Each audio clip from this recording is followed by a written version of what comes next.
Hi all, welcome to our channel turning PSC. അപ്പോൾ നമ്മൾ ഇന്ന് പഠിക്കാനായിട്ട് പോകുന്ന CRT ചാപ്റ്ററാണ് 9ാം ക്ലാസ്സിലെ സോഷ്യൽ സയൻസിൻ്റെ തീരങ്ങളിലൂടെ എന്ന ചാപ്റ്റർ. ഇന്ത്യൻ ജോഗ്രഫിയുമായി ബന്ധപ്പെട്ട ചാപ്റ്ററാണ് തീരങ്ങളിലൂടെ. ഓക്കെ, അപ്പോൾ നമുക്ക് സ്റ്റാർട്ട് ചെയ്യാം. ആദ്യം തന്നെ ഇവിടെ ഒരു പുസ്തകത്തിൻ്റെ ഭാഗം കൊടുത്തിട്ടുണ്ട്, നമുക്ക് ജസ്റ്റ് ഒന്ന് വായിച്ചു നോക്കാം. രാത്രി മുഴുവൻ പുറംകടലിൽ നങ്കൂരമിട്ട് കിടന്നതിന് ശേഷം അടുത്ത ദിവസം കപ്പിത്താൻ വീണ്ടും കപ്പൽ തീരത്തേക്ക് അടുപ്പിച്ചു. എന്നാൽ പശ്ചിമഘട്ട നിരകൾ മേഘങ്ങളാൽ പൊതിഞ്ഞിരുന്നു. കനത്ത മഴയുണ്ടായിരുന്നു. അതിനാൽ നാവികർക്ക് പ്രദേശം തിരിച്ചറിയാനായിട്ട് സാധിച്ചില്ല. എന്നിരുന്നാലും പിറ്റേ ദിവസം മെയ് 20 ഫോർമോസോ കുന്നുകൾ കടന്നപ്പോൾ മുതൽക്കൈ വാസ്കോഡഗാമ കോഴിക്കോട് നഗരത്തിന് പിന്നിലായി ഒരു മതില് പോലെ ഉയർന്നു കാണപ്പെട്ടിരുന്ന പർവ്വതങ്ങളെ ശ്രദ്ധിച്ചിരുന്നു. ഒടുവിൽ അന്നേ ദിവസം വൈകുന്നേരത്തോടെ ഗാമയുടെ ആ ചെറു കൂട്ടം പായ്ക്കപ്പലുകൾ കാപ്പാട് എന്ന കുഞ്ഞു പട്ടണത്തിന്റെ തീരത്തു നിന്നും ഏകദേശം 5 മൈലുകൾ മാറി നങ്കൂരമിട്ടു. ഗാമയും കൂട്ടരും കാണാൻ ഏറെ ആഗ്രഹിച്ചിരുന്ന കോഴിക്കോട് നഗരത്തിൽ നിന്നും വെറും 7 മൈലുകൾ വടക്കു മാറിയാണ് ഈ ചെറുപട്ടണം സ്ഥിതി ചെയ്യുന്നത്. താമസിയാതെ ഗാമ ആ നഗരത്തിന് തൊട്ടു മുന്നിലായി നങ്കൂരമിട്ട് നിലയുറപ്പിച്ചു. എന്നാൽ സുരക്ഷാ കാരണങ്ങളാൽ മെയ് 27 സാമൂദ്രിയുടെ നാവികൻ അദ്ദേഹത്തെ പന്തലായനിയിലേക്ക് നയിച്ചു. അങ്ങനെ ഏകദേശം 13 മൈലുകൾ വടക്കു മാറി ഗാമ പന്തലായനിയിൽ നങ്കൂരം ഉറപ്പിച്ചു. തുടർന്ന് ഓഗസ്റ്റ് 23 വരെ 88 ദിവസങ്ങളോളം അവരവിടെ തങ്ങി. ഓഗസ്റ്റ് 23 ഗാമയും കൂട്ടരും ഒരിക്കൽ കൂടി തങ്ങളുടെ സ്ഥാനം മാറ്റി.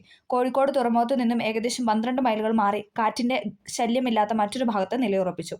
ആ സമയം മുതൽ ഒടുവിൽ തിരികെ പോകുന്ന ദിവസമായ ആഗസ്റ്റ് മാസം 30-ാം തീയതി ഉച്ചവരെ വാസ്കോഡഗാമ കോഴിക്കോട് നഗരത്തിലൂടെ ചുറ്റി നടന്ന കാഴ്ചകൾ കണ്ടും അന്തരീക്ഷ സ്ഥിതിക്ക് അനുസരിച്ച് പുറംകടലിൽ നങ്കൂരമിട്ട് കിടന്നും തീരത്തടുത്തും സാമൂദ്രിയുമായി ബന്ധം സ്ഥാപിക്കേണ്ട ആവശ്യകത കണക്കിലെടുത്ത് ഇടയ്ക്കിടയ്ക്ക് സാമൂദ്രിയെ സന്ദർശിച്ചും സമയം ചിലവഴിച്ചു. ആഗസ്റ്റ് 30 ഉച്ചയ്ക്ക് ശേഷം തീരത്തിന് സമാന്തരമായി കടൽക്കാറ്റുകളെ ആശ്രയിച്ച് യാത്ര തുടങ്ങിയ ഗാമയുടെ പായ്ക്കപ്പലുകളെ ശക്തിയായി ആഞ്ഞടിച്ച ഒരു ചുഴലിക്കാറ്റ് പുറംകടലിലേക്ക് കൊണ്ടുപോയി. സമുദ്രസഞ്ചാരികൾ ശേഖരിച്ച് പ്രസിദ്ധീകരിക്കുന്ന ഹാക്ലൂട്ട് സൊസൈറ്റി തയ്യാറാക്കിയ A journal of the first voyage of Vasco da Gama എന്ന അമൂല്യവും ഏറെ പഴക്കം ചെന്നതുമായ പുസ്തകത്തിൽ നിന്നെടുത്തൊരു ഭാഗത്തിന്റെ മലയാള പരിഭാഷയാണ് നമ്മളിപ്പോൾ വായിച്ചത്, അല്ലേ? അപ്പോൾ ആ ഒരു കാറ്റിന്റെ ഗതിയെ പറ്റിയൊക്കെയാണല്ലോ അവർ പറഞ്ഞത്. വാസ്കോഡഗാമയുടെ ഈ യാത്ര യൂറോപ്യന്മാർക്ക് മലബാർ തീരത്തേക്ക് ഒരു സമുദ്രമാർഗം നൽകി. ഇതോടെ കേരളം ആകെ മലബാർ തീരം പ്രത്യേകിച്ചും വലിയ മാറ്റങ്ങൾക്ക് വിധേയമായി. അതിമനോഹരവും പ്രകൃതി വിഭവങ്ങളാൽ സമ്പന്നവുമായ ഈ തീരങ്ങളിലൂടെയുള്ള യൂറോപ്യന്മാരുടെ കടന്നുവരവോടെ ഇന്ത്യയുടെ ചരിത്രം തന്നെ മാറ്റി എഴുതപ്പെട്ടു. ലക്ഷദ്വീപുകളുടെയും ആൻഡമാൻ നിക്കോബാർ ദ്വീപുകളുടെയും തീരങ്ങൾ ഉൾപ്പെടെ ഇന്ത്യക്ക് ഏകദേശം 7517 കിലോമീറ്റർ നീളത്തിൽ തീരദേശമുണ്ട്. എന്താണ്? ഇന്ത്യക്ക് ഏകദേശം 7517 കിലോമീറ്റർ നീളത്തിൽ എന്താണ് തീരദേശമുണ്ട്. ഭൂമിശാസ്ത്രപരവും ചരിത്രപരവുമായി ഏറെ പ്രാധാന്യമുള്ള ഈ തീരങ്ങളുടെ ഭൂമിശാസ്ത്ര വൈവിധ്യങ്ങളിലേക്ക് നമുക്കൊന്ന് കടന്നില്ല. അപ്പം നമ്മൾ ഇന്ത്യൻ തീരങ്ങളാണ്, അല്ലേ, തീരദേശത്തിനെ കുറിച്ചാണ് ഈ ചാപ്റ്ററിൽ ഡിസ്കസ് ചെയ്യാനായിട്ട് പോകുന്നത്. ചെറിയ ഇൻട്രൊഡക്ഷനാണ് നമ്മൾ പറഞ്ഞു വെച്ചത്. ഓക്കെ, ഇന്ത്യയിലെ ഭൂപ്രകൃതി വിഭാഗങ്ങളിൽ ഒന്നായ തീരസമതലം ഏറെ ജനനിബിഡമാണ്. ജനവാസത്തിന് അനുയോജ്യമായ ധാരാളം ഘടകങ്ങൾ ഉള്ളതിനാൽ തന്നെയാണ് ഈ മേഖല ജനനിബിഡമാകുന്നത്. അവ എന്തെല്ലാമാണെന്ന് എഴുതി നോക്കാനാണ് പറയുന്നത്. സമതല ഭൂപ്രകൃതി, അനുയോജ്യമായ കാലാവസ്ഥ, ജലലഭ്യത, ഇതൊക്കെയാണ് അതിൻ്റെ മേന്മകൾ എന്ന് പറയുന്നത്. സ്ഥാനം, ഭൂപ്രകൃതി സവിശേഷതകൾ എന്നിവയുടെ അടിസ്ഥാനത്തിൽ ഇന്ത്യൻ തീരസമതലത്തെ നമ്മൾ രണ്ടായിട്ടാണ് തരംതിരിക്കുന്നത്. അപ്പം നമ്മൾ എന്താ പറയുന്നത്, ഇന്ത്യൻ തീരസമതലത്തെ രണ്ടായിട്ട് തരംതിരിക്കാൻ പോകുന്നു. പടിഞ്ഞാറൻ തീരസമതലവും പിന്നെന്താണ് കൊങ്കൺ തീരസമതലം, അല്ലേ? അപ്പോൾ നമുക്ക് ജസ്റ്റ് ഒന്ന് നോക്കാം. ഇവിടെ പിക്ചറൊക്കെ കൊടുത്തിട്ടുണ്ട്. ഇന്ത്യൻ തീരസമതലം, ഓക്കെ, അറബിക്കടൽ, ലക്ഷദ്വീപ്, ആൻഡമാൻ നിക്കോബാർ, ബംഗാൾ ഉൾക്കടൽ, അല്ലേ, പടിഞ്ഞാറൻ തീരസമതലം, കിഴക്കൻ തീരസമതലം, അങ്ങനെ കൊടുത്തിട്ടുണ്ട്. ഓക്കെ, നമുക്ക് നോക്കാം ഇന്ത്യയുടെ തീരസമതലങ്ങളുടെ സവിശേഷത എന്താണെന്നാണ് നമ്മളിനി പഠിക്കാനായിട്ട് പോകുന്നത്. ഓക്കെ, പടിഞ്ഞാറൻ തീരസമതലം ഉപദ്വീപീയ പീഠഭൂമിക്കും അറബിക്കടലിനും ഇടയിൽ സ്ഥിതി ചെയ്യുന്ന ഇടുങ്ങിയ ഭൂപ്രദേശമാണ് പടിഞ്ഞാറൻ തീരസമതലം. ഇത് ഇവിടെ കൊടുത്തിട്ടുണ്ട്, അല്ലേ? എന്താണ്? ഉപദ്വീപീയ പീഠഭൂമിക്കും പടിഞ്ഞാറൻ പീഠഭൂമിക്കും ഇടയിലാണ് ഇതെന്ന് പറയുന്നത് പടിഞ്ഞാറൻ തീരസമതലത്തിന്റെ സ്ഥിതി ചെയ്യുന്നതെന്ന് പറയുന്നത്. ഗുജറാത്തിലെ കച്ച് മുതൽ കന്യാകുമാരി വരെ ഏകദേശം 1840 കിലോമീറ്റർ നീളത്തിൽ കാണപ്പെടുന്ന ഈ തീരപ്രദേശത്തിന്റെ വീതി 10 കിലോമീറ്ററും 15 കിലോമീറ്ററും ഇടയിലാണ്. ഗുജറാത്തിലെ കച്ച് മുതൽ കന്യാകുമാരി, അല്ലേ, തമിഴ്നാട് കന്യാകുമാരി വരെ ഏകദേശം 1840 കിലോമീറ്റർ നീളത്തിൽ കാണപ്പെടുന്ന ഈ തീരപ്രദേശത്തിന്റെ വീതി എന്ന് പറയുന്നത് 10 കിലോമീറ്ററും 15 കിലോമീറ്ററും ഇടയിലാണ്. ഇതൊരു താഴ്ത്തപ്പെട്ട തീരമാണ്, സബ്മേർജ്ഡ് കോസ്റ്റാണ്. താഴ്ത്തപ്പെട്ട തീരവും ഉയർത്തപ്പെട്ട തീരവും. അപ്പോൾ നമുക്ക് അതൊന്ന് ജസ്റ്റ് നോക്കാം. തീരപ്രദേശങ്ങളിൽ ഉത്ഥാനം പോലുള്ള ഭൗമ പ്രവർത്തനത്താൽ തീരദേശത്തെ കരഭാഗം ഉയരുകയോ സമുദ്രനിരപ്പ് താഴുകയോ ചെയ്യുന്നു. ഇതിന്റെ ഫലമായി കടൽ പിൻവാങ്ങി രൂപപ്പെടുന്ന തീരങ്ങളാണ് ഉയർത്തപ്പെട്ട തീരങ്ങൾ. കടല് പിൻവാങ്ങി രൂപപ്പെടുന്ന തീരങ്ങളാണ് ഉയർത്തപ്പെട്ട തീരങ്ങൾ. ഇനി എന്താണ് താഴ്ത്തപ്പെട്ട തീരം? അവതലനം അഥവാ സബ്സിഡൻസ് പോലുള്ള ഭൗമ പ്രവർത്തനത്തിൽ നടക്കുമ്പോൾ തീരദേശത്തെ കരഭാഗം താഴുകയോ അല്ലെങ്കിൽ സമുദ്ര ജലനിരപ്പ് ഉയരുകയോ ചെയ്യുന്നു.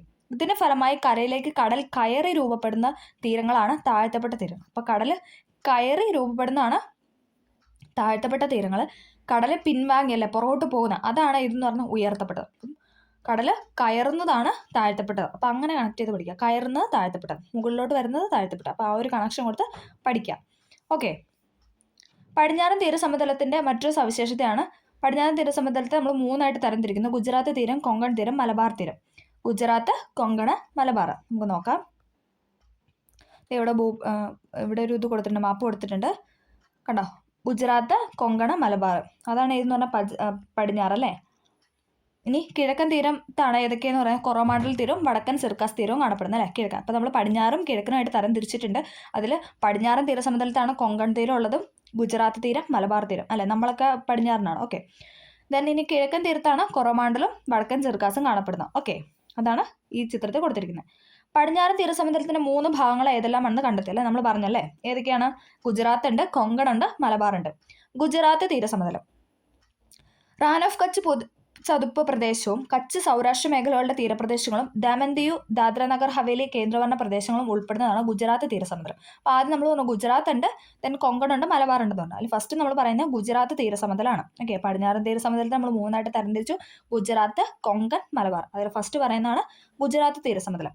റാൻ ഓഫ് കച്ച് ചതുപ്പ് പ്രദേശവും കച്ച് സൗരാഷ്ട്ര മേഖലകളുടെ തീരപ്രദേശങ്ങളും ദമൻ ദിയു, ദാദ്ര നഗർ ഹവേലി കേന്ദ്രഭരണ പ്രദേശങ്ങളും ഉൾപ്പെടുന്നതാണ് എന്തെന്ന് പറഞ്ഞാൽ ഗുജറാത്ത് തീരസമതലം എന്ന് പറയുന്നത്.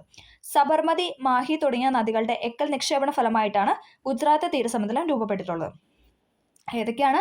സബർമതി, മാഹി തുടങ്ങിയ നദികൾ അല്ലെ. സബർമതി നദിയുടെ, മാഹി നദിയുടെ ഒക്കെ എക്കൽ നിക്ഷേപണ ഫലമായിട്ടാണ് ഏതെന്ന് പറയുന്ന ഗുജറാത്ത് തീരസമതലം രൂപപ്പെട്ടിട്ടുള്ളത്. ചെറുതും വലുതുമായ ദ്വീപുകൾ, ഉപദ്വീപുകൾ, കടലിടുക്കുകൾ, ചതുപ്പ് നിലങ്ങൾ, വേലിയേറ്റ ചാലുകൾ, കുന്നുകൾ, ഇതെല്ലാം ഈ മേഖലയുടെ പ്രധാന സവിശേഷതയാണ്. എന്തൊക്കെയുണ്ട്? ചെറുതും വലുതുമായ ദ്വീപുണ്ട്, പിന്നെ ഉപദ്വീപുണ്ട്, കടലിടുക്കുണ്ട്, ചതുപ്പ് നിലങ്ങളുണ്ട്, വേലിയേറ്റ ചാലുകളുണ്ട്, കുന്നുകൾ. ഇതെല്ലാം എന്തെന്ന് പറയുന്നത് ഗുജറാത്ത് തീരസമതലത്തിന്റെ പ്രധാന സവിശേഷതകളാണ്. ഓക്കെ. കപ്പലുകളുടെ ശവപ്പറമ്പ് എന്നറിയപ്പെടുന്ന അലാങ് കടൽ തീരവും പരുത്തിത്തുണി വ്യവസായ കേന്ദ്രങ്ങളായ സൂററ്റും വഡോദരയും മത്സ്യബന്ധന ഹാർബറായ വെരാവലും ചരിത്ര പ്രാധാന്യമുള്ള ദണ്ഡി കടപ്പുറവും നിരവധിയായ ഉപ്പുപാടങ്ങളുമെല്ലാം ഗുജറാത്ത് തീരസമുദ്രത്തിലെ ജനജീവിതത്തിന്റെ അടയാളപ്പെടുത്തലുകളാണ്. എന്തൊക്കെയാണ്? കപ്പലുകളുടെ ശവപ്പറമ്പ് എന്നറിയപ്പെടുന്ന അലാങ് കടൽ തീരം, പരുത്തിത്തുണി വ്യവസായ കേന്ദ്രങ്ങളായ സൂററ്റും വഡോദരയും മത്സ്യബന്ധന ഹാർബറായ വെരാവലും ചരിത്ര പ്രാധാന്യമുള്ള ദണ്ഡി കടപ്പുറം നിരവധിയായ ഉപ്പുപാടങ്ങളുമെല്ലാം എന്തെന്ന് പറയുന്നു? ഗുജറാത്ത് തീരസമുദ്രത്തിലെ ജനജീവിതത്തിന്റെ അടയാളപ്പെടുത്തലാണ്. ഓക്കെ. അലാങ് തീരത്തെ കപ്പൽ പൊളിക്കൽ കേന്ദ്രമാണ് ഇവിടെ കാണിച്ചിരിക്കുന്നത്. അലാങ് തീരത്തെ കപ്പൽ പൊളിക്കൽ കേന്ദ്രം. ഓക്കെ. നമ്മൾ റാൻ ഓഫ് കച്ച് എന്ന് പറഞ്ഞല്ലേ, നമുക്ക് ജസ്റ്റ് അത് നോക്കാം. ഇന്ത്യ പാക് അതിർത്തി പ്രദേശമായ കച്ചിലെ ഒരു ലവണ ചതുപ്പ് നിലമാണ് റാൻ ഓഫ് കച്ച്. ഇന്ത്യ പാക് അതിർത്തി പ്രദേശമായ കച്ചിലെ ഒരു ലവണ ചതുപ്പ് നിലമാണ് ഇതെന്ന് പറയുന്നത് റാൻ ഓഫ് കച്ച് എന്ന് പറയുന്നത്. ഗുജറാത്തി ഭാഷയിൽ റാൻ എന്നാൽ മരുഭൂമി എന്നാണ് അർത്ഥം. അപ്പോൾ റാൻ ഓഫ് കച്ച്, ഇതിൽ റാൻ എന്ന് പറയുന്നത് മരുഭൂമി എന്നാണ് അർത്ഥം. മഴക്കാലങ്ങളിൽ വെള്ളക്കെട്ടുകളായി രൂപപ്പെടുന്ന ഇവ മഴ മാറുന്നതോടെ വരണ്ട ലവണ മരുഭൂമി, ലവണം എന്ന് പറഞ്ഞാൽ ഉപ്പരസമുള്ള കേട്ടോ, ലവണ മരുഭൂമി പ്രദേശമായിട്ട് മാറുന്നു. വെളുത്ത ഉപ്പുമടൽ നിറഞ്ഞ റാൻ ഓഫ് കച്ച് ഒരു ലവണ മരുഭൂമിയാണ്. അപ്പം അതൊരു പഠിക്കുന്ന പോയിന്റാണ്. ലവണ മരുഭൂമിയാണ് ഇതെന്ന് പറയുന്നത് റാൻ ഓഫ് കച്ച് എന്ന് പറയുന്നത്. ഓക്കെ. അപ്പം നമ്മൾ എന്താ പറഞ്ഞത്? വെളുത്ത ഉപ്പുമടൽ നിറഞ്ഞ റാൻ ഓഫ് കച്ച് ഒരു ലവണ മരുഭൂമിയാണ്. ഓക്കെ. ഏകദേശം 26,000 ചതുരശ്ര കിലോമീറ്റർ വിസ്തൃതിയുള്ള ഈ ചതുപ്പുനിലമാണ് ഗ്രേറ്റ് റാൻ, ലിറ്റിൽ റാൻ എന്നിങ്ങനെ 2 ഭാഗങ്ങളായിട്ട് തരംതിരിച്ചത്. അതായത് ലവണ മരുഭൂമി നമ്മൾ പറഞ്ഞല്ലേ, അപ്പം അതെന്ന് പറഞ്ഞാൽ ഏകദേശം എത്രയാണ്? 26,000 ചതുരശ്ര കിലോമീറ്റർ ഉണ്ട് ഈ റാൻ ഓഫ് കച്ചിന്. അതെന്ന് പറയുന്നത് ഗ്രേറ്റർ റാനും ലിറ്റിൽ റാൻ എന്നിങ്ങനെ 2 പാർട്ടായിട്ടാണ് ഉള്ളത്.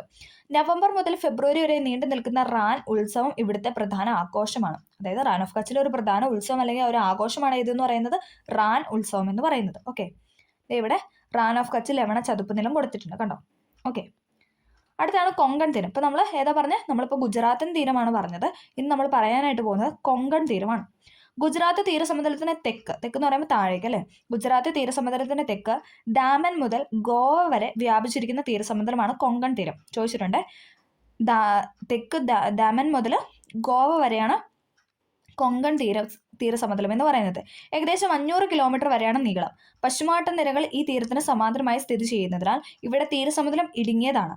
കൊങ്കൺ തീരത്തിന്റെ വടക്കു ഭാഗം, അതായത് മുകൾ ഭാഗം എന്ന് പറയുന്നത് മണൽ നിറഞ്ഞ തീരങ്ങളും തെക്ക് താഴേക്ക് എന്ന് പറയുമ്പോൾ എന്താണ് പാറക്കൂട്ടങ്ങൾ നിറഞ്ഞ തീരവുമാണ്. ക്ലിഫുകൾ, ദ്വീപുകൾ, ബീച്ചുകൾ തുടങ്ങിയ തീരദേശ ഭൂരൂപങ്ങൾ ഇവിടെ കാണപ്പെടുന്നുണ്ട്. അപ്പോൾ കൊങ്കൺ തീരത്ത് കാണപ്പെടുന്നതാണ് ഏതൊക്കെയെന്ന് പറഞ്ഞാൽ ക്ലിഫ് കാണുന്നുണ്ട്, ദ്വീപ്, പിന്നെ ബീച്ച് തുടങ്ങിയ തീരദേശ ഭൂരൂപങ്ങളൊക്കെ ഇവിടെ കാണപ്പെടുന്നുണ്ട്. ഇന്ത്യയിലെ പ്രധാന വിനോദസഞ്ചാര കേന്ദ്രമായ ഗോവയിൽ ധാരാളം ബീച്ചുണ്ട്. നമുക്കറിയാലോ, ഗോവ എന്ന് കേൾക്കുമ്പോൾ തന്നെ ഒരു ബീച്ച് അല്ലെ, ബീച്ച് എഫക്റ്റ് ആണ് അല്ലെ. ഇന്ത്യയിലെ പ്രധാന വിനോദസഞ്ചാര കേന്ദ്രമായ ഗോവയിൽ എന്താണ്, ധാരാളം ബീച്ചുകളുണ്ട്. ധാരാളം മഴ ലഭിക്കുന്ന ആർദ്ര കാലാവസ്ഥ കൊങ്കൺ തീരസമത്തെ ജൈവ വൈവിധ്യ സമ്പന്നമാക്കുന്നു. ധാരാളം മഴ ലഭിക്കുന്ന ആർദ്ര കാലാവസ്ഥ കൊങ്കൺ തീരസമതലത്തെ എന്താണ്, ജൈവ വൈവിധ്യ സമ്പന്നമാക്കുന്നു. അപ്പം നമ്മളിപ്പോൾ പറഞ്ഞെന്തായിരുന്നു, കൊങ്കൺ തീരസമതലമാണ് ഗുജറാത്ത് തീരസമതലത്തിന് തെക്ക് ദാമൻ മുതൽ ഗോവ വരെയാണ് വ്യാപിച്ചു കിടക്കുന്നത്. പിന്നെ പശ്ചിമഘട്ട നിലകൾ ഈ തീരത്തിന് സമാന്തരമായി സ്ഥിതി ചെയ്യുന്നുള്ള ഇവിടെ തീരസമതലം ഇടുങ്ങിയതാണ്. കൊങ്കൺ തീരത്തിന് വടക്ക് ഭാഗം, മുകൾ ഭാഗം എന്ന് പറഞ്ഞാൽ മണൽ നിറഞ്ഞ തീരങ്ങളും, പിന്നെ തെക്ക് ഭാഗം എന്താണ്, പാറക്കൂട്ടങ്ങളുമാണ്. പിന്നെ ക്ലിഫ്, ദ്വീപ്, ബീച്ചുകൾ ഇതൊക്കെ ഇവിടുത്തെ പ്രധാന കാഴ്ചകളാണ്. ഇന്ത്യയിലെ പ്രധാന വിനോദസഞ്ചാര കേന്ദ്രമായ ഗോവയിൽ എന്താണ്, ഒട്ടനവധി ബീച്ചുകളുണ്ട്. ധാരാളം മഴ ലഭിക്കുന്ന ആർദ്ര കാലാവസ്ഥ കൊങ്കൺ തീരസമതലത്തെ എന്താണ്, ജൈവ വൈവിധ്യ സമ്പന്നമാക്കുന്നു. രത്നഗിരി തീരത്തെ ക്ലിഫാണ് ഇവിടെ പിക്ചറിൽ കൊടുത്തിരിക്കുന്നത്. രത്നഗിരി തീരത്തെ ക്ലിഫ്. ഓക്കെ. സെന്റ് മേരീസ് ദ്വീപിലെ കൽത്തൂണുകൾ എന്ന് പറഞ്ഞിട്ട് ഇവിടെ ഒരു ബോക്സ് കൊടുത്തിട്ടുണ്ട്. നമുക്ക് നോക്കാം. ഷഡ്ഭുജ ശിലകൾ നോക്കിക്കേ, ഹെക്സാഗണൽ റോക്ക് അല്ലേ, ആ ഒരു ഷേപ്പിലാണ് അല്ലേ ആ ശിലകളൊക്കെ ഉള്ളത്. കർണാടകയിലെ ഉടുപ്പി ജില്ലയിൽ മാൽപേ തീരത്ത് നിന്നും മാറി കടലിലായി സ്ഥിതി ചെയ്യുന്ന ജനവാസമില്ലാത്ത ചെറു ദ്വീപാണ് സെന്റ് മേരീസ് ദ്വീപ്. ഇവിടെ എന്താണ്, ജനവാസം ഇല്ല അല്ലേ. ദ്വീപ് നിറയെ ഷഡ്ഭുജം ആകൃതിയിലുള്ള കൽത്തൂണുകൾ പോലുള്ള പാറക്കൂട്ടങ്ങളാണ്.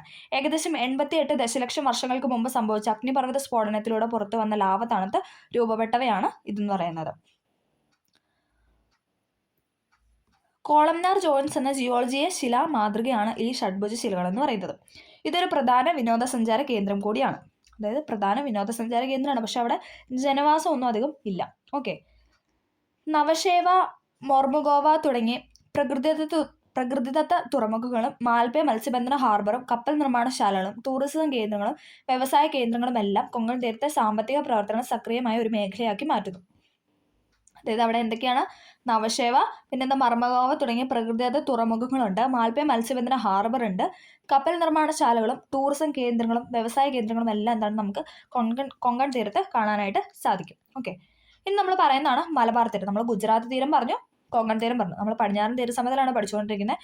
ഗുജറാത്ത് തീരവും കൊങ്കൺ തീരവും നമ്മൾ പറഞ്ഞു. ഇനി അടുത്താണ് മൂന്നാമത്തെ തീരമാണ് ഏതെന്ന് പറഞ്ഞാൽ മലബാർ തീരം അല്ലേ. നമുക്ക് കണക്ട് ചെയ്യാനായിട്ട് പറ്റും അല്ലേ.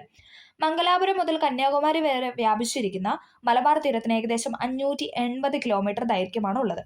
കൊങ്കൺ തീരത്തേക്കാൾ വീതി കൂടുതലാണ് ഈ തീരത്തിന്. കൊങ്കൺ തീരത്തേക്കാൾ വീതി കൂടുതലാണ് മലബാർ തീരത്തിന്.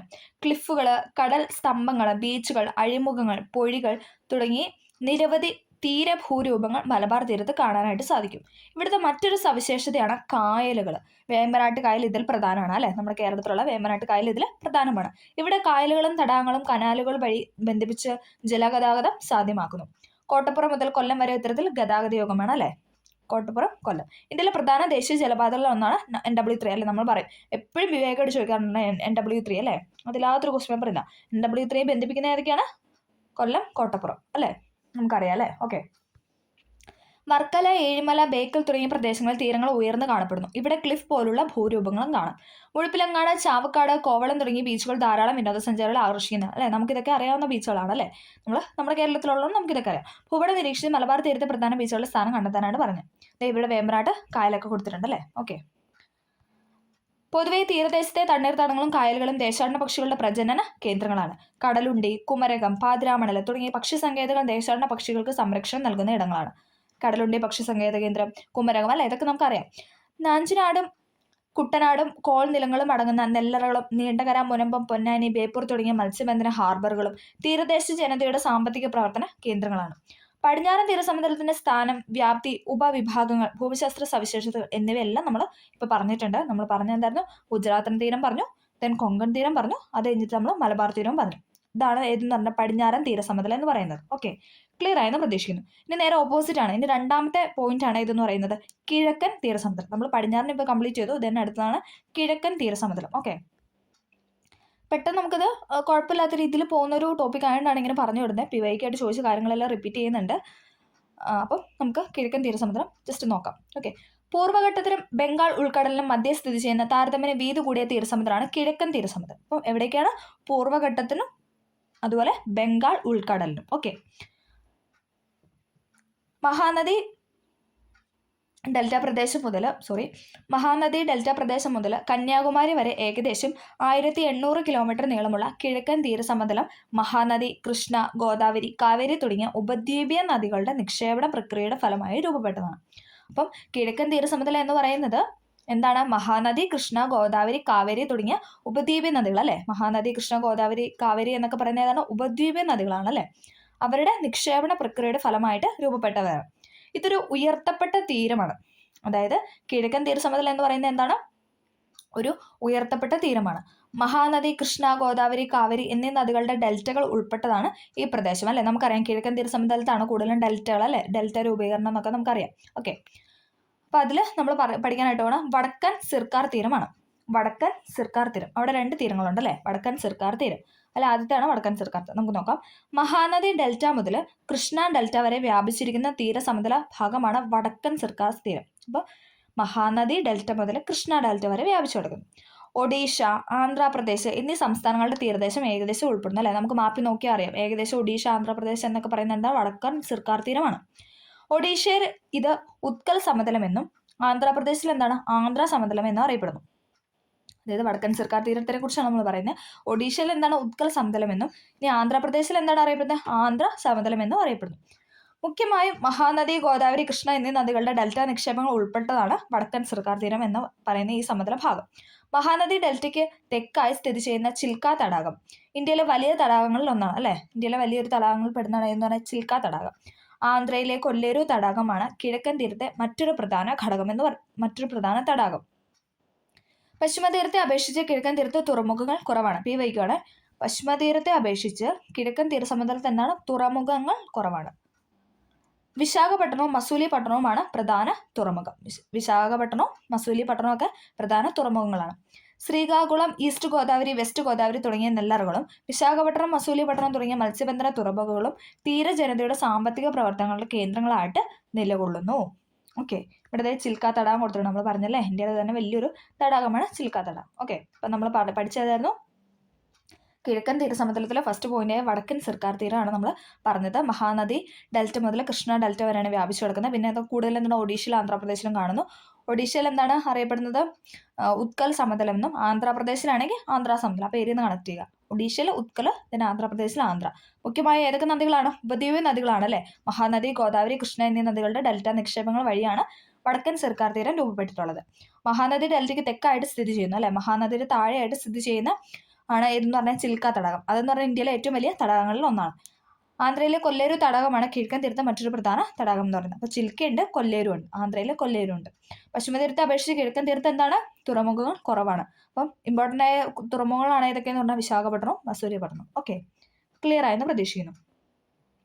അടുത്താണ് കൊറോമണ്ഡലം. ഇപ്പോൾ നമ്മൾ വടക്കൻ സിർക്കാർ തീരം പറഞ്ഞു അല്ലേ. ഇനി അടുത്താണ് കൊറോമണ്ഡലം. അപ്പോൾ നമ്മളിപ്പോൾ പഠിച്ചുകൊണ്ടിരിക്കുന്ന കിഴക്കൻ തീരസമതലമാണ്. അതിൽ നമ്മൾ പറഞ്ഞതായിരുന്നു വടക്കൻ സിർക്കാർ തീരം, ദെൻ രണ്ടാമത്തെയാണ് കൊറോമണ്ഡൽ തീരം. ഓക്കെ, പടിഞ്ഞാറ് കംപ്ലീറ്റ് ചെയ്ത് തന്നെ കിഴക്കനാണ് പറഞ്ഞുകൊണ്ടിരിക്കുന്നത്. കിഴക്കനിലെ ഫസ്റ്റ് പോയിന്റ് ആയ വടക്കൻ സിർക്കാർ തീരം പറഞ്ഞു. അടുത്താണ് കൊറോമണ്ഡലം. ഓക്കെ, ഇതിന് ആ ഒരു ഫ്ലോ കിട്ടാനാണ് ഞാൻ റിപ്പീറ്റ് ചെയ്ത് പറയുന്നത്. കാരണം നമ്മളിങ്ങനെ ഫ്ലോ ചാർട്ട് എഴുതുന്നില്ലല്ലോ. ലാസ്റ്റ് ചാപ്റ്ററിലുണ്ട്, നമുക്കതൊന്ന് വായിക്കാം. ഓക്കെ, കൃഷ്ണാനദി ഡെൽറ്റ മുതൽ കന്യാകുമാരി വരെ നീളുന്ന തീരസമതലമാണ് കൊറോമണ്ഡൽ തീരം എന്ന് പറയുന്നത്. കാവേരി നദി ഡെൽറ്റയും ഈ തീരസമതലത്തിന്റെ ഭാഗമാണ്. ഈ പ്രദേശങ്ങളിൽ കാണപ്പെടുന്ന ഫലഭൂഷ്ടമായ ഡെൽറ്റ എക്കൽമണ്ണ് കൊറോമണ്ഡൽ തീരസമതലത്തെ നെൽകൃഷിക്ക് അനുയോജ്യമാകുന്നു. നമുക്കറിയാലേ, നെൽകൃഷിക്ക് ഏറ്റവും അനുയോജ്യമായ മണ്ണ് ഇനം എന്ന് പറയുന്നത് എക്കൽമണ്ണാണ് അല്ലേ. അപ്പം ഡെൽറ്റ കാണപ്പെടുന്നത് നമ്മൾ പറഞ്ഞു കിഴക്കൻ തീരസമതലത്താന്ന് പറഞ്ഞു. അപ്പം ഡെൽറ്റയുടെ രൂപീകരണത്തിന് മൂലം എന്താണ്? എക്കൽമണ്ണുണ്ട്. അപ്പോൾ എക്കൽമണ്ണ് നമുക്ക് എന്താണ് ഇവിടെ? അതുകൊണ്ട് തന്നെ നെൽകൃഷിക്ക് അനുയോജ്യമാകിയ ഒരു കാലാവസ്ഥ അല്ലെങ്കിൽ ആ ഒരു മണ്ണിന്റെ ആ ഒരു ഇതാണ് ഏതെന്ന് പറയുന്നത്? കൊറോമണ്ഡൽ തീരം എന്ന് പറയുന്നത്. കൊറോമണ്ഡൽ തീരത്തെ ഒരു പ്രധാന തടാകമാണ് പുലിക്കാട്ട് തടാകം. പുലിക്കാട്ട് തടാകം എന്ന് പറയുന്നത് കൊറോമണ്ഡൽ തീരത്തെ ഒരു പ്രധാന തടാകമാണ്. ഓക്കെ, പുലിക്കാട്ട് തടാകത്തിന്റെ തീരത്താണ് ഇന്ത്യയുടെ റോക്കറ്റ് വിക്ഷേപണ കേന്ദ്രമായ ശ്രീഹരിക്കോട്ട സ്ഥിതി ചെയ്യുന്നത് അല്ലേ. നമുക്കറിയാം ശ്രീഹരിക്കോട്ട അല്ലേ. അതെവിടെ സ്ഥിതി ചെയ്യും? ഇപ്പം ഇങ്ങനെ തരുന്നുണ്ടല്ലേ, അങ്ങനെ എന്താ നദീ തീരത്ത് സ്ഥിതി ചെയ്യുന്ന എന്തെങ്കിലും ഒരു ഇമ്പോർട്ടൻ്റ് ആയ ഒരു കാര്യം ചോദിക്കാറുണ്ട് അല്ലേ. അപ്പോൾ അത് വെച്ചിട്ട് കണക്ട് ചെയ്യുക. പുലിക്കാട്ട് തടാകത്തിന്റെ തീരത്താണ് ഇന്ത്യയുടെ റോക്കറ്റ് വിക്ഷേപണ കേന്ദ്രമായ ശ്രീഹരിക്കോട്ട സ്ഥിതി ചെയ്യുന്നത്. പുലിക്കാട്ട് തടാകം, പോയിന്റ് കാലിമാർ എന്നീ പക്ഷി സങ്കേതങ്ങൾ, പിച്ചാവാരം കണ്ടൽക്കാടുകൾ തുടങ്ങി ഈ തീരസമുദ്രത്തിലെ ജൈവ വൈവിധ്യ സംരക്ഷണ കേന്ദ്രങ്ങളാണ്. എന്തൊക്കെയാണ്? പുലിക്കാട്ട് തടാകം, പിന്നെ പോയിന്റ് കാലിമാർ എന്നീ പക്ഷി സങ്കേതങ്ങൾ, പിച്ചാവാരം കണ്ടൽക്കാട് എന്നൊക്കെ എന്ന് പറയുന്നത് എന്താണ്? കൊറോമാണ്ടൽ തീരത്തിൻ്റെ സവിശേഷതയാണ്. ഓക്കെ, ഇവിടുത്തെ പ്രധാന മത്സ്യബന്ധന ഹാർബറുകളാണ് നാഗപട്ടണം, കടലൂർ എന്നിവ. ചെന്നൈ തീരത്തെ മറീന ബീച്ച് പ്രസിദ്ധമായ വിനോദസഞ്ചാര കേന്ദ്രമാണ് അല്ലേ. മറീന ബീച്ച് എന്ന് പറഞ്ഞൊരു പ്രസിദ്ധമായ വിനോദസഞ്ചാര കേന്ദ്രമാണ്. അതെവിടെയാണ്? ചെന്നൈ തീരത്താണ്. മറീന ബീച്ചാണ് ഇവിടെ കൊടുത്തിരിക്കുന്നത്, നോക്കിക്കേ. ഓക്കെ, അപ്പം നമ്മൾ കിഴക്കൻ തീരവും പറഞ്ഞു, പടിഞ്ഞാറൻ തീരവും പറഞ്ഞു. പടിഞ്ഞാറൻ തീരത്തെ ഗുജറാത്ത് തീരം പറഞ്ഞു, കൊങ്കൺ തീരം പറഞ്ഞു, മലബാർ തീരം പറഞ്ഞു. അതിനുശേഷം നമ്മൾ പഠിച്ചത് കിഴക്കൻ തീരമായിരുന്നു. അതിലെ കൊറോമാണ്ടലും പറഞ്ഞു, വടക്കൻ സിർക്കാസും പറഞ്ഞു. ഓക്കെ, എല്ലാവർക്കും ക്ലിയർ ആയെന്ന് പ്രതീക്ഷിക്കുന്നു. അടുത്ത നമ്മളിനി പറയാൻ പോകുന്നത് ദ്വീപുകളാണ്. ഓക്കെ, നമ്മൾ ഫസ്റ്റ് പറഞ്ഞായിരുന്നല്ലേ ഇന്ത്യയിലെ കുറച്ച് ദ്വീപുകളും ഉപദ്വീപുകളും ഒക്കെ എല്ലാം നമ്മൾ പറയാമെന്ന് പറഞ്ഞു. അപ്പോൾ നമ്മളിനി പഠിക്കാനായിട്ട് പോകുന്നത് ദ്വീപുകളെ പറ്റിയാണ്. ഓക്കെ, തീരത്തോടടുത്ത് കാണപ്പെടുന്ന ചെറു ദ്വീപുകളെ കൂടാതെ പ്രധാനപ്പെട്ട 2 ദ്വീപ സമൂഹങ്ങൾ കൂടി ഇന്ത്യയുടെ ഭാഗമായിട്ടുണ്ട് അല്ലേ. അപ്പോൾ നമുക്ക് അതൊക്കെ ഇനി നോക്കാം. അറബിക്കടലിനും ബംഗാൾ ഉൾക്കടലിനുമായി സ്ഥിതി ചെയ്യുന്ന ദ്വീപ സമൂഹങ്ങൾ നമ്മൾ പറഞ്ഞല്ലേ. ഇപ്പോൾ നമ്മൾ ഓരോ തീരങ്ങളും കാര്യങ്ങളൊക്കെ പറഞ്ഞു. അവയുടെ സവിശേഷതകൾ ഒക്കെ നമുക്ക് നോക്കാം. ലക്ഷദ്വീപാണ് നമ്മൾ ഫസ്റ്റ് പറയുന്നത് അല്ലേ. നമുക്കറിയാം അല്ലേ ലക്ഷദ്വീപ്. കേരള തീരത്തു നിന്നും ഏകദേശം 280 മുതൽ 480 വരെ കിലോമീറ്റർ നീണ്ടു കിടക്കുന്ന അറബിക്കടലിൽ സ്ഥിതി ചെയ്യുന്ന ലക്ഷദ്വീപുകൾ പവിഴപ്പുറ്റുകൾ രൂപപ്പെട്ടവയാണ്. കഴിഞ്ഞ ക്ലാസ് നമ്മൾ പറഞ്ഞല്ലേ ലക്ഷദ്വീപിൽ പവിഴപ്പറ്റൽ രൂപപ്പെട്ടതാണ് നമ്മൾ പറഞ്ഞിട്ടുണ്ടായിരുന്നത്. ഈ ദ്വീപുകൾക്ക് പൊതുവെ സമുദ്രനിരപ്പിൽ നിന്നും ഏതാനും മീറ്ററുകൾ മാത്രമേ ഉയരമുള്ളൂ. 36 ദ്വീപുകൾ ഉൾപ്പെടുന്ന ഈ ദ്വീപ് സമൂഹത്തിൽ 10 ദ്വീപുകൾ മാത്രമേ ജനവാസമുള്ളൂ. PYക്കുവാണ് സ്റ്റേറ്റ്മെൻ്റ് ആയിട്ട് ചോദിച്ചിട്ടുണ്ട്. 36 ദ്വീപുകൾ കാണപ്പെടുന്ന ഈ ദ്വീപ് സമൂഹത്തിൽ എന്താണ് 10 ദ്വീപിലെ ജനങ്ങളുള്ളൂ അല്ലേ. 36 ബാക്കി എത്രയാണ് 26 അടുത്തും എന്താണ് ജനങ്ങളില്ല. കേന്ദ്രഭരണ പ്രദേശമായ ലക്ഷദ്വീപിന്റെ തലസ്ഥാനം കവരത്തിയാണ്. ചോദിച്ചിട്ടുണ്ട് ലക്ഷദ്വീപിന്റെ തലസ്ഥാനം കവരത്തി. ആന്ത്രോത്ത് ദ്വീപാണ് വലുത്, അതും ചോദിച്ചിട്ടുണ്ട്. ഇതൊക്കെ PYക്കാണ്. ആന്ത്രോത്ത് ദ്വീപ് എന്ന് പറഞ്ഞാൽ ലക്ഷദ്വീപിലെ ഏറ്റവും വലിയ ദ്വീപാണ് ആന്ത്രോത്ത് ദ്വീപ്. ഓക്കെ, പവിഴജന്യ മണൽ ബീച്ചുകളും ലഗൂണുകളുമാണ് ഇവിടുത്തെ പ്രധാന സവിശേഷതകൾ. എന്തൊക്കെയാണ്?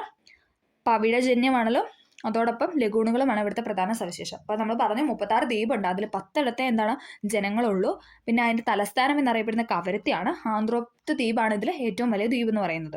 ഓക്കെ, അടുത്തത് നമുക്ക് ലഗൂൺ അല്ലേ. നമ്മളിപ്പോൾ പറഞ്ഞ ലഗൂൺ നോക്കേണ്ടത് കടൽ തീരങ്ങളിൽ മണൽത്തിട്ടകളിലോ പവിഴപ്പുറ്റുകളിലോ കടലിൽ നിന്നും വേർതിരിക്കപ്പെട്ടുള്ള ആഴം കുറഞ്ഞ ജലാശയമാണ് ലഗൂൺ. ഇത് ഇവിടെ കൊടുത്തിട്ടുണ്ട്. എന്താണ്?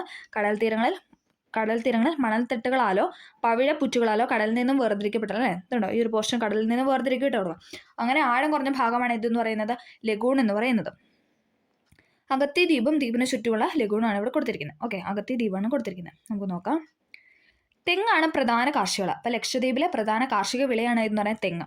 കൊപ്ര നിർമ്മാണവും കയർ നിർമ്മാണവുമാണ് മത്സ്യബന്ധനത്തോടൊപ്പമുള്ള മറ്റു പരമ്പരാഗത തൊഴിൽ. അപ്പം മത്സ്യബന്ധനം ഉണ്ട്, അതോടൊപ്പം എന്താണ് കൊപ്ര നിർമ്മാണം ഉണ്ട്, കയർ അല്ലേ. ഇപ്പോൾ തെങ്ങാണുള്ള കാർഷിക വിള നമ്മൾ പറഞ്ഞു. അപ്പോൾ കൊപ്രയും കിട്ടും, അതോടൊപ്പം എന്താണ് കയർ. ഇതൊക്കെ എന്ന് പറഞ്ഞാണ് അവരുടെ തൊഴിലുകൾ എന്ന് പറയുന്നത്. ലഗൂണുകൾ, ബീച്ചുകൾ, പവിഴപ്പുറ്റുകൾ എന്നിവയിലും പ്രയോജനപ്പെടുത്തി അനുദിനം വികസിക്കുന്ന വിനോദസഞ്ചാരം ഇവിടുത്തെ ഒരു ആധുനിക തൊഴിൽ മേഖലയാണ് അല്ലേ. അവിടെ കൂടുതലും വിനോദസഞ്ചാരികളാണല്ലേ, ടൂറിസം ആണ് അവിടെ ഒരു ഇത്. സ്കൂബ ഡൈവിംഗ് പോലുള്ള സാഹസിക വിനോദസഞ്ചാരം വളർന്നു വരുന്ന തൊഴിൽ സാധ്യതകളാണ്. ഇതൊക്കെ എവിടെയാണ് കാണപ്പെടുന്നത്? ലക്ഷദ്വീപിലാണ്. ഓക്കെ, ഇനി നമ്മൾ പറയുന്നതാണ് പവിഴദ്വീപുകൾ. കോറൽ പോളിപ്പുകൾ എന്നറിയപ്പെടുന്ന സൂക്ഷ്മ സമുദ്രജീവികളുടെ മൃതാവശിഷ്ടങ്ങൾ അടിഞ്ഞുകൂടിയാണ് പവിഴപ്പുറ്റുകൾ രൂപം കൊണ്ടിട്ടുള്ളത്. അപ്പം എന്തൊക്കെയാണ് കോറൽ പോളിപ്പ്? നമ്മൾ കഴിഞ്ഞ ക്ലാസ്സിൽ പറഞ്ഞായിരുന്നു അല്ലേ. കോറൽ പോളിപ്പുകൾ എന്നറിയപ്പെടുന്ന സൂക്ഷ്മ സമുദ്രജീവികൾ അല്ലേ, സൂക്ഷ്മ സമുദ്രജീവികളാണ്. അവരുടെ എന്താണ് മൃതാവശിഷ്ടങ്ങൾ അല്ലേ, അവരുടെ അവശിഷ്ടങ്ങൾ അടിഞ്ഞു കൂടിയിട്ടാണ് എന്തെന്ന് പറഞ്ഞാൽ പവിഴപ്പുറ്റുകൾ രൂപം കൊണ്ടിട്ടുള്ളത്. കോറലുകളുടെ സ്രവമായ കാൽസ്യം കാർബണേറ്റ് ആണ് പവിഴപ്പുറ്റുകൾ രൂപപ്പെടുന്നതിന് സഹായിക്കുന്നത്. Calcium carbonate. പവിഴപ്പുറ്റുകൾ രൂപപ്പെടുന്നതിന് 100 കണക്കിന് വർഷങ്ങൾ എടുക്കും. കടൽ നിരപ്പിന് മുകളിൽ ഉയർന്നു നിൽക്കുന്ന പർവ്വത തലപ്പുകളിൽ പവിഴപ്പുറ്റുകൾ വളർന്നാണ് പവിഴദ്വീപുകൾ അഥവാ കോറൽ ഐലൻഡ്സ് ഉണ്ടാകുന്നത്. ജീവനുള്ള കോറൽ പോളിപ്പുകൾ ഓറഞ്ച്, മഞ്ഞ, പച്ച എന്നിങ്ങനെ വിവിധ വർണ്ണങ്ങളിൽ കാണപ്പെടുന്നു. വിവിധ ഇനം മത്സ്യങ്ങളുടെയും സമുദ്രജീവികളുടെയും ആവാസ കേന്ദ്രം കൂടിയാണ് ഈ പവിഴപ്പുറ്റുകൾ എന്ന് പറയുന്നത്. ഉഷ്ണമേഖലയിൽ തീരത്തോട് ചേർന്ന് തെളിഞ്ഞ ജലമുള്ള താരതമ്യേന ആഴം കുറഞ്ഞ കടലുകളാണിവ വളരുന്നത്. ഇന്ത്യയിൽ ലക്ഷദ്വീപിനെ കൂടാതെ ഗുജറാത്തെ ഗൾഫ് ഓഫ് കച്ച്, തമിഴ്നാട്ടിലെ ഗൾഫ് ഓഫ് മാന്നാർ, ആൻഡമാൻ നിക്കോബാർ ദ്വീപുകൾ എന്നിവിടങ്ങളിലും എന്താണ് ഈ പവിഴപ്പുറ്റുകൾ പൊതുവെ കാണപ്പെടാറുണ്ട്. അപ്പോൾ നമ്മൾ പവിഴപ്പുറ്റിനെ പറ്റിയാണ് പറഞ്ഞത്. കോറൽ പോളിപ്പുകൾ എന്നറിയുന്ന സൂക്ഷ്മ സമുദ്രജീവികളുടെ മൃതാവശിഷ്ടങ്ങൾ അടിഞ്ഞുകൂടിയിട്ടാണ് എന്തെന്ന് പറയുന്നത് ഈ പവിഴപ്പുറ്റുകൾ രൂപപ്പെടുന്നത്. പിന്നെ എന്താണ് കാൽസ്യം കാർബണേറ്റ് ആണ് അത് രൂപപ്പെടാനായിട്ട് സഹായിക്കുന്നത്. ഓക്കെ, ലക്ഷദ്വീപിൽ ഒരു പവിഴപ്പുറ്റിൻ്റെ ഒരു പിക്ചറാണ് ഇവിടെ കൊടുത്തിട്ടുള്ളത്. ഓക്കെ, ക്ലിയർ അല്ല. അവിടെയൊക്കെ എന്താണ് ഈ മത്സ്യങ്ങളൊക്കെ അതിനകത്ത് കയറി അല്ലേ, അവരവിടെയൊക്കെയാണ് വസിക്കുന്നത്. ഓക്കെ, അടുത്തത് നമ്മൾ പറയാനായിട്ട് പോകുന്ന ആൻഡമാൻ നിക്കോബാർ ദ്വീപുകളാണ്. നമ്മളിപ്പോൾ ലക്ഷദ്വീപിനെ പറ്റി പറഞ്ഞു. ഇനി അടുത്ത ദ്വീപാണ് ഏതെന്ന് പറഞ്ഞാൽ ആൻഡമാൻ നിക്കോബാർ ദ്വീപ് അല്ലേ. ബംഗാൾ ഉൾക്കടലിൽ സ്ഥിതി ചെയ്യുന്ന ദ്വീപ സമൂഹമായ ആൻഡമാൻ നിക്കോബാർ ദ്വീപുകളുടെ സ്ഥാനം നിങ്ങൾ തിരിച്ചറിഞ്ഞല്ലോ. അപ്പോൾ നമുക്ക് ജസ്റ്റ് നോക്കാം. ഈ കാണപ്പെടുന്നവയാണ് ആൻഡമാൻ നിക്കോബാർ ദ്വീപ്. സൈഡിൽ റൈറ്റ് സൈഡിൽ കണ്ടോ, ഇതാണ് ഏതെന്ന് പറഞ്ഞാൽ ആൻഡമാൻ നിക്കോബാർ ദ്വീപ്. ലക്ഷദ്വീപ് ഇപ്പുറത്താണ് അല്ലേ, നേരെ ഓപ്പോസിറ്റാണ് ആൻഡമാൻ നിക്കോബാർ ദ്വീപ്. ഓക്കെ, ഇവ അഗ്നിപർവ്വതജന്യ ദ്വീപുകളാണ്. ഈ ദ്വീപ സമൂഹത്തെ ആൻഡമാൻ ദ്വീപുകൾ, നിക്കോബാർ ദ്വീപുകൾ എന്നിങ്ങനെ വേർതിരിക്കുന്ന കടൽഭാഗം 10 ഡിഗ്രി ചാനൽ എന്നാണ് അറിയപ്പെടുന്നത്. പി വൈക്കുവാണ് ആൻഡമാൻ നിക്കോബാർ എന്നീ ദ്വീപുകളെ വേർതിരിക്കുന്നത് 10 ഡിഗ്രി ചാനൽ കേട്ടോ. പി വൈക്കാണ് 10 degree channel. Okay, Andaman Nicobar തമ്മിൽ വേർതിരിക്കുന്നതാണ് 10 ഡിഗ്രി ചാനൽ. ഇന്ത്യയിലെ ഏക സജീവ അഗ്നിപർവ്വതമായ ബാരൻ ദ്വീപ് നിക്കോബാർ ദ്വീപ സമൂഹത്തിൽ ഉൾപ്പെടുന്നു. പി വൈക്കാണ്, അതായത് ഇന്ത്യയിലെ ഏക അഗ്നിപർവ്വതം തന്നെ, ഒരേ ഒരു അഗ്നിപർവ്വത ദ്വീപാണ് എന്ന് പറഞ്ഞാൽ ബാരൻ ദ്വീപ്. അതെവിടെയാണെന്ന് ചോദിച്ചാൽ നിക്കോബാറിലാണ്. നമുക്ക് ആൻഡമാൻ നിക്കോബാറിനും തരാറുണ്ട്, കാരണം ആ ഒരു ഒറ്റ ഇതിൽ. അതേപോലെ തന്നെ നിക്കോബാറിനെ എടുത്ത് തന്നു കഴിഞ്ഞാൽ നമ്മളെപ്പോഴും നിക്കോബാർ തന്നെ സെലക്ട് ചെയ്യാനായിട്ട് ശ്രമിക്കുക. ഓക്കെ, ഏകദേശം 572 ചെറുതും വലുതുമായ ദ്വീപ് ഉള്ളതിനാൽ 38 ദ്വീപുകളാണ് ജനവാസമുള്ളത്. നമ്മൾ അവിടെ പറഞ്ഞായിരുന്നു 36 10 അടുത്തേ ഉള്ളൂ എന്ന് പറഞ്ഞായിരുന്നു. ഇവിടെ എന്താണ് 572 എണ്ണം ഉണ്ട് മൊത്തം. പക്ഷെ അതിൽ 38 ദ്വീപുകളിലാണ് എന്തെന്ന് പറഞ്ഞാൽ ജനവാസം ഉള്ളത്. ഓക്കെ, മിക്ക ദ്വീപുകളിലും തദ്ദേശീയ ഗോത്ര ജനവിഭാഗങ്ങളാണ് അധിവസിക്കുന്നത്. അവിടുത്തെ തദ്ദേശീയരായിട്ടുള്ള ഗോത്ര ജനവിഭാഗമാണ് എന്തെന്ന് പറഞ്ഞാൽ ആൻഡമാൻ നിക്കോബാർ ദ്വീപുകളൊക്കെ അധിവസിക്കുന്നത്. പോർട്ട് ബ്ലെയർ ആണ് കേന്ദ്രഭരണ പ്രദേശമായ ആൻഡമാൻ നിക്കോബാർ ദ്വീപുകളുടെ തലസ്ഥാനം. ചോദിച്ചിട്ടുണ്ട്, പോർട്ട് ബ്ലെയർ ആണ് ആൻഡമാന്റെ തലസ്ഥാനം. ലക്ഷദ്വീപിന്റെ ആണ് കവരത്തി ആയിരുന്നു അല്ലേ. ഇന്ത്യയുടെ ഏറ്റവും തെക്കേറ്റമായ ഇന്ദിര പോയിന്റ് ഗ്രേറ്റ് നിക്കോബാർ ദ്വീപിലാണ്. പി വൈക്കാണ്. ഇന്ദിര പോയിന്റ് എവിടെയാണെന്ന് ചോദിച്ചു കഴിഞ്ഞാൽ ഗ്രേറ്റ് നിക്കോബാർ ദ്വീപിലാണ് അല്ലേ. ഇന്ദിര കോളും ഉണ്ട്, ഇന്ദിര പോയിന്റും ഉണ്ട്. അതിൽ ഇന്ദിര കോൾ എന്ന് പറഞ്ഞാൽ മുകളിലല്ലേ, ഇന്ദിര പോയിന്റ് താഴെ. അപ്പോൾ ഇന്ദിര പോയിന്റ് ഗ്രേറ്റ് നിക്കോബാർ ദ്വീപിലാണ്. 2004 ഉണ്ടായ സുനാമിയിൽ ഈ ഭാഗം 4 മീറ്ററോളം കടലിൽ മുങ്ങിപ്പോയി. അപ്പോൾ 2004 സുനാമിയിൽ എന്താണ് 4 മീറ്ററോളം എന്താണ് കടലിലോട്ട് ഉള്ളിലേക്ക് ആയിപ്പോയി ആൻഡമാൻ നിക്കോബാർ ദ്വീപ്. നോർത്ത് ആൻഡമാനിലെ റോസ് ഐലൻഡ് ആണ് ഇവിടെ തന്നിരിക്കുന്നത്. നോർത്ത് ആൻഡമാനിലെ റോസ് ഐലൻഡ്. ഓക്കെ, മണൽ ബീച്ചുകൾ, പാറക്കെട്ടുകൾ, സമുദ്ര കമാനങ്ങൾ, ക്ലിഫ്, വേലിയേറ്റ ചാലുകൾ തുടങ്ങിയ ഇവിടുത്തെ സവിശേഷതകളാണ്. ആൻഡമാൻ നിക്കോബാർ ദ്വീപുകളിൽ ഉയർന്ന തോതിൽ മഴ ലഭിക്കുന്നതിനാൽ ഉഷ്ണമേഖലാ നിത്യഹരിത വനങ്ങൾ ധാരാളമായിട്ട് വളരുന്നു. എന്താണ് ആൻഡമാൻ നിക്കോബാർ ദ്വീപുകളിൽ ഉണ്ടാലും നല്ല രീതിയിൽ മഴ ലഭിക്കും അല്ലേ, ഉയർന്ന തോതിൽ മഴ ലഭിക്കാറുണ്ട്. അപ്പോൾ അതുകൊണ്ട് തന്നെ അവിടെ എന്താണ് ഉഷ്ണമേഖല നിത്യഹരിത വനങ്ങളാണ് ധാരാളമായിട്ട് കാണപ്പെടുന്നത്. പവിഴപ്പുറ്റുകളും ബീച്ചുകളും ചുണ്ണാമ്പുകൾ ഗുഹകളും എല്ലാമുള്ള ആൻഡമാൻ നിക്കോബാർ ദ്വീപുകൾ ഒരു പ്രധാന വിനോദസഞ്ചാര കേന്ദ്രമാണ്. ആൻഡമാൻ എന്ന് പറയുന്നത് ഒരു പ്രധാന വിനോദസഞ്ചാര കേന്ദ്രം കൂടിയാണ്. സമുദ്രകമാനം, നെയിൽ ദ്വീപ്, നോർത്ത് ആൻഡമാൻ ആണ് ഇവിടെ പിക്ചറിൽ തന്നിട്ടുള്ളത്. ഓക്കെ, അപ്പോൾ നമ്മൾ എന്തൊക്കെയാണ് പറഞ്ഞത്, നമ്മൾ കിഴക്കൻ തീരം പറഞ്ഞു, പടിഞ്ഞാറൻ തീരം പറഞ്ഞു, അത് കഴിഞ്ഞിട്ട് നമ്മൾ ലക്ഷദ്വീപിനെ ആൻഡമാൻ നിക്കോബാറിനെ പറ്റി ഡിസ്കസ് ചെയ്തു. അപ്പോൾ നമുക്ക് ഇത്രയും പറഞ്ഞിട്ട് ഈ ക്ലാസ് വൈൻഡപ്പ് ചെയ്യാം. അടുത്ത ഒരു കുറച്ചും കൂടി ഇതിന് പറയാനുണ്ട്. ഇനി തീരെ ഭൂരൂപങ്ങളെ പറ്റിയാണ് നമുക്ക് ചർച്ച ചെയ്യാനായിട്ടുള്ളത്. അത് നമുക്ക് അടുത്ത ക്ലാസ്സിൽ പറയാം. അപ്പോൾ ഇത്രയും തന്നെ എല്ലാവരും ക്ലിയർ ആയിട്ട് പഠിക്കുക. കാരണം ഇതിനകത്ത് ഒരുപാട് ബിവേക്കായിട്ട് ചോദിച്ചിട്ടുണ്ട് അല്ലേ. ഞാൻ റിപ്പീറ്റ് ചെയ്ത് പറഞ്ഞിട്ടുണ്ടായിരുന്നു. അപ്പോൾ എല്ലാവരും പടിഞ്ഞാറൻ തീരവും കിഴക്കൻ തീരവും ഒക്കെ നല്ലവണ്ണം പഠിക്കാനായിട്ട് ശ്രമിക്കുക. കാരണം SCERT ഫാക്ട് ആയതുകൊണ്ട് തന്നെ കൂടുതൽ സ്റ്റേറ്റ്മെൻറ്റ് കണ്ടിട്ടുള്ളത് ഈ ചാപ്റ്ററുകളിൽ നിന്ന് തന്നെയാണ്. പോരാതെ തന്നെ ഇത് 2024 എഡിഷൻ പുതിയ ടെക്സ്റ്റ് ബുക്കാണ് നമ്മളിപ്പോൾ പഠിച്ചുകൊണ്ടിരിക്കുന്നത്. അപ്പം എന്താണ്, എല്ലാവർക്കും ഈ വീഡിയോ ഹെൽപ്ഫുൾ ആയെന്ന് വിചാരിക്കുന്നു. ഇനി നമ്മളൊക്കെ പറയാനുള്ളത് തീരഭൂരൂപങ്ങളാണ്. അത് അടുത്ത ക്ലാസ്സിൽ നമുക്ക് പറയാം. പെട്ടെന്ന് തന്നെ അത് അപ്ലോഡ് ചെയ്യുന്നതായിരിക്കും പാർട്ട് 2 ആയിട്ട്. അത് അപ്പോൾ പാർട്ട് 2-നകത്ത് ഉറപ്പായിട്ടും പാർട്ട് 1-ൻ്റെ ലിങ്ക് കൊടുത്തേക്കാം. അപ്പോൾ നിങ്ങൾക്ക് ആ ഒരു കണക്ഷനോട് കൂടി പഠിക്കാനായിട്ട് സാധിക്കും. അപ്പോൾ എല്ലാവർക്കും ഹെൽപ്ഫുൾ ആയെന്ന് വിചാരിക്കുന്നു. ഹെൽപ്ഫുൾ ആയെങ്കിൽ ലൈക്ക് ചെയ്തൊന്ന് സപ്പോർട്ട് ചെയ്യണം. Okay, thank